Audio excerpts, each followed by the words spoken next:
Did you see that in Half Moon Bay, California, there was a hunt for a rogue mountain lion? No, I don't know about this. So a young boy, a 7-year-old boy, was attacked near Half Moon Bay. Oh, wow. Shortly before 7 p.m., he was on Tunitas Creek Road walking with his mom and grandparents. Okay. Out of nowhere, mountain lion pounces him, pins him to the ground. Mom runs up, scares it away. So the kid survives. He's okay. Okay. But, badly injured or just sort of frightened and a little scratched up?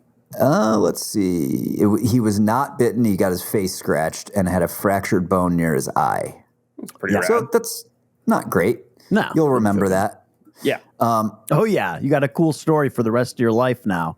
Yeah, so they were tracking the mountain lion, but there was basically it got away. There's big private ranches near there. It escaped. They couldn't get into the private property, and they just called it off. Yep.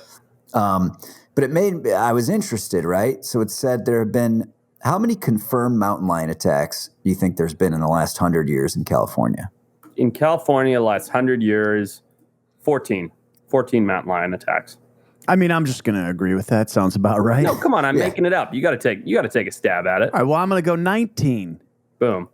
20. Bam. 20. 20 confirmed. Thank Nice. you. Price is right. Thanks But for making me do that. Here's something welcome. interesting. This article I found on NBC News, it runs down the last 3. Okay. All 3 of the last 3 mountain lion attacks in California, all were 7-year-old boys. Really? Wow. What are the odds of that? Are these mountain lions also priests? Oh, my God. Can I say that? I think we I can don't leave know. that in. Yeah. I don't know if we can say I think that or not. just about everybody hates priests now, so... Could there be all right. some reason why, like, at that age and size, it's a real appealing? Absolutely. Can I give you why?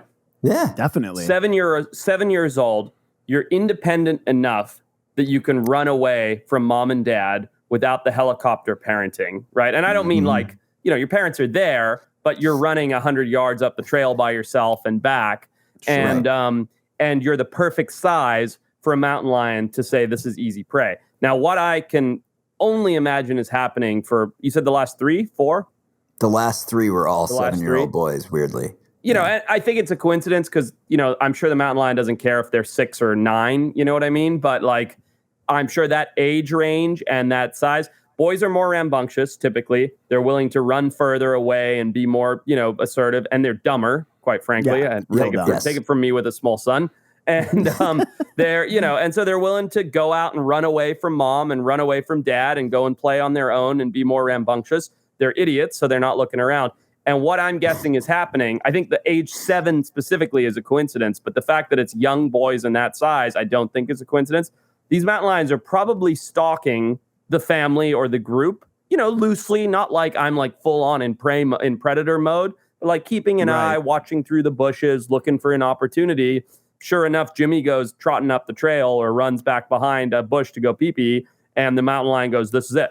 Like, this is my opportunity, right? Small, easy prey, away from the herd, noisy, making sounds. My kid makes squeaks and crackles and stuff constantly. Yeah, it's like a target, And by the way, like, if you look back on history, it's always young boys that are attacked and found and caught and all of that because they're around, and I don't mean 7-year-olds, but like teenage boys and things like that. That's always what happens, right? Because young boys are dumb. They have testosterone coursing through their veins. They're learning the pecking order in their social group. They're going to push further and go more and all of that. Whereas girls are much smarter. They're like, hey, let's all get together and like be civil. And boys are like, no.